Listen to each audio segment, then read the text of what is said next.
રાજકોટના જંગલેશ્વર વિસ્તારમાં કરાયું મેગા ડિમોલેશન। નાના મકાનો સહિત બહુમાળી ઇમારતોનું ડિમોલેશન કરાયું। નાના મકાન જ નહીં પણ મોટા કારખાનાઓ પણ ખડકી દેવામાં આવ્યા હતા, જેને તોડી પાડવામાં આવ્યા। અંદાજિત 400 થી 500 વારમાં 3 માળનું કારખાનું ખડકી દેવામાં આવ્યું, જેને આજે જમીનદોસ્ત કરવામાં આવ્યું છે। રાજકોટના જંગલેશ્વર વિસ્તારમાં માત્ર નાના મકાનો નહીં પરંતુ બહુમાળી ઇમારતો પણ ચણવામાં આવી હતી। દ્રશ્યો બતાવશું।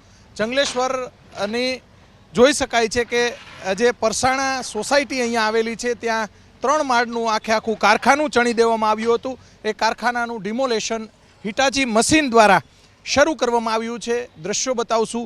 આવી ઇમારતોનું પણ આજે ડિમોલેશન છે, માત્ર નાના મકાનોનો જ નહીં પરંતુ જે કોમર્શિયલ મકાનો અને કોમર્શિયલ જે ઇમારતો છે તેનું પણ ડિમોલેશનની કામગીરી હાથ ધરવામાં આવી છે। આવી અનેક ઇમારતો છે તેને આજે મહાનગરપાલિકા અને પોલીસ વિભાગની સંયુક્ત ઓપરેશન હાથ ધરવામાં આવ્યું છે।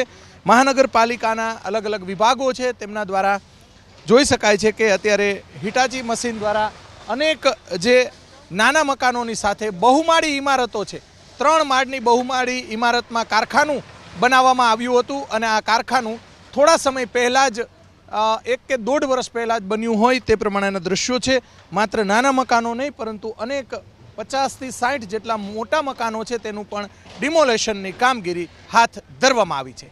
કેમેરામેન શુભાશિયાની સાથે પરાક્રમસિંહ જાડેજા, એબીપી અસ્મિતા, રાજકોટ।